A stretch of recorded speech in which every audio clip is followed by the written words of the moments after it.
Call of Duty points are now in Infinite Warfare. If you want the best way to get free Call of Duty points, click the link down in the description, install the app, and start getting yourself some free Call of Duty points today. Yo, what is up guys? It's the Goblin and welcome back to the Call of Duty video. In today's video, we're going to be talking a bit more about World War II. Of course, that is the next Call of Duty game. We're getting a lot of information about it recently, and I want to make a full video talking about everything that we know about the multiplayer right now, as far as the reveal and everything like that, when we're going to get more multiplayer, confirmed guns. There's a lot of different info to talk about, so if you guys could drop a like on this video, I'd really appreciate that. Go ahead and smack that like button, subscribe to the channel if you guys are new, and also if you guys want to download that app Quid, which is one of the hottest apps right now. It's something where you can basically get your own stickers, send an iMessage, and it does a bunch of things. I talked about it more in my last video, but the link for that will be down in the description. So let's get right into this. Now, World War II multiplayer. As far as the reveal we had so far, that was just mostly a campaign reveal. It was just in general reveal confirming that it's World War II, showing a little bit of different things. But when we're actually going to get the multiplayer reveal, and I think it's also going to be playable at the event, is at E3 in June. It's June 13th to 15th, so it's right ahead of MLG Anaheim. That is in LA, and that's at E3. That's when we're going to get more stuff in the actual multiplayer reveal, because World War II, the hype is up right now, but I want to see more stuff about the multiplayer. However, we do have quite a bit of info about it right now. It's been confirmed there will be a beta, and it will be available on PlayStation 4 first, so they're keeping that agreement between Activision and PlayStation. A couple years ago was with Xbox, and Xbox would get the DLCs first. For the last few years, it's been with PlayStation, so we don't know when this beta is going to be. Of course, we had the beta for Black Ops 3 in August. We had the beta for Infinite Warfare in October, so I'd say somewhere around there. I'd guess more likely to be August or September, because October was kind of late with Infinite Warfare, and as we know, this game came kind of incomplete.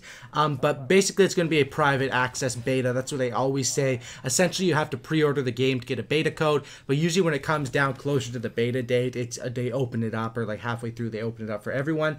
But as far as confirmed weapons we have for World War II multiplayer right now, let's talk about that. We have the Thompson submachine gun. Now, this one was seen after the initial reveal announcement at the Call of Duty website. The login page was changed to a picture of this, which shows the Call of Duty Thompson gun, which is a very popular gun, and obviously something that would be in a game like this. Now, just because we have screenshots of these weapons doesn't mean they will be in multiplayer, because of course some things could just be for zombies, it could just be for campaign, but these are weapons that will be in the game. We have the Thompson submachine gun. I'm hoping that one makes its way to multiplayer. It was a really fun one in Call of Duty World at War, and hopefully it'll be in the multiplayer as well.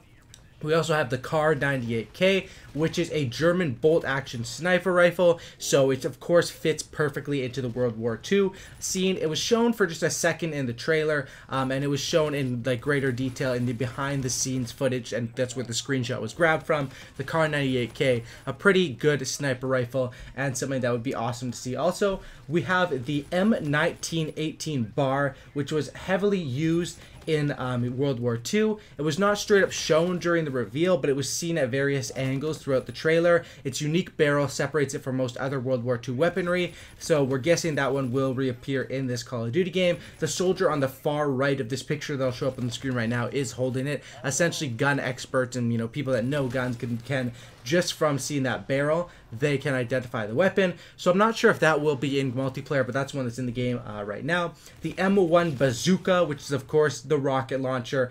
This was shown in development footage. It should be no surprise. It's going to be something that's going to be used to, blow up enemies, shoot down air support, just like every Call of Duty game in the past has come with different launchers. Another one is going to be the M1 Garand.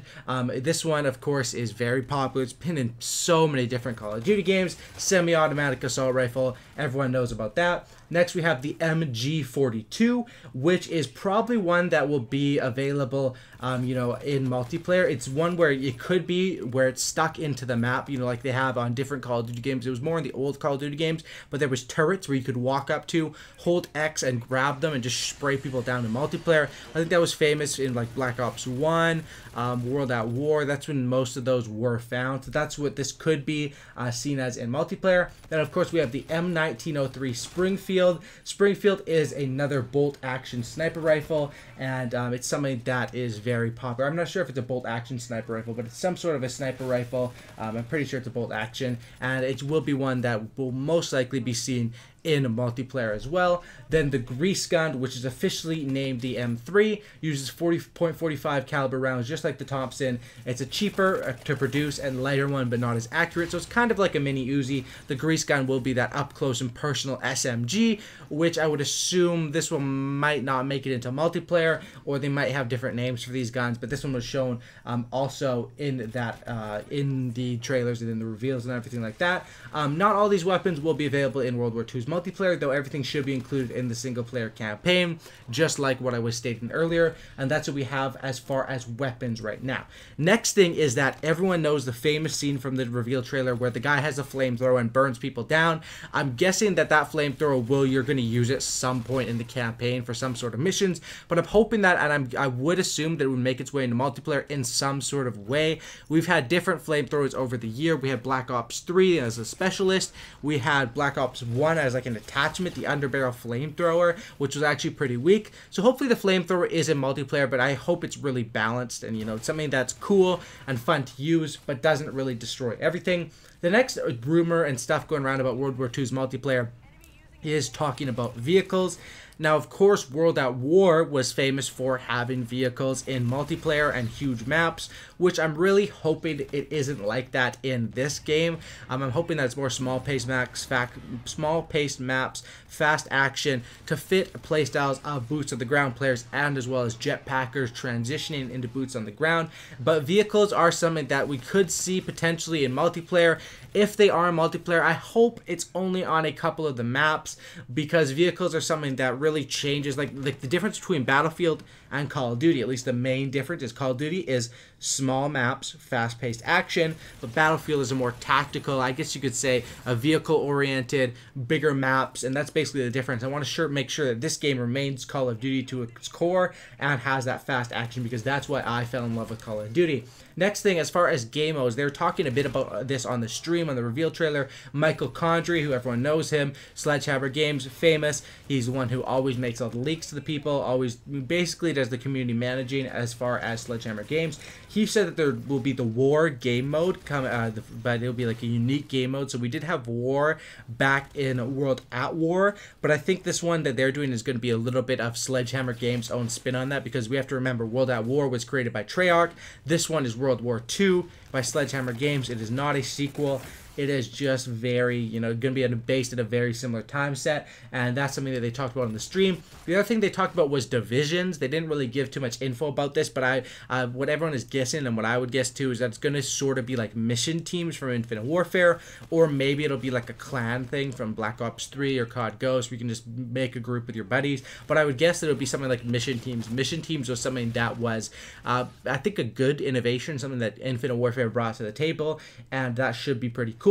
Now, the next thing is something that's super exciting, and it's the headquarters. Now, I hate how they reuse the same names in Call of Duty. Headquarters, of course, was a famous game mode in Call of Duty 4, which was like the original Hardpoint. Hardpoint is basically just a more polished off version of Headquarters. But Headquarters is going to be a 48-player lobby, where it's sort of like how Destiny has, I believe it's called the Tower, but it's going to be a place where you can walk around. It's going to be more of like a marketplace where, say you want to go over there and craft your salvage. Maybe you have to walk up to a guy over there. You want to go buy some supply drops. You have to physically walk up to the guy with your character and talk to the vendor to buy supply drops. And maybe even this could hint at a marketplace where you could stand in there and maybe trade guns with other people or communicate with the other players, whether it's, you know, showing off your levels, your camos, or trading. I hope there's some sort of marketplace trading system, because I think that's what Call of Duty needs to take it to the next level, is because in a game like CSGO, you get a skin, you can do whatever you want with it. You can sell it, you can trade it, you can use it, you could put stickers on it. Well, however, in Call of Duty, you get a gun, and that's it. It's the gun. It's no monetary value. It's just a gun on your account. If you already have that gun, or if you don't like it, you're screwed. You're just stuck with it. Also, they were shown that level 55s were shown above players' heads in the headquarters mode. So I would assume that level 55 would be the max rank in this game.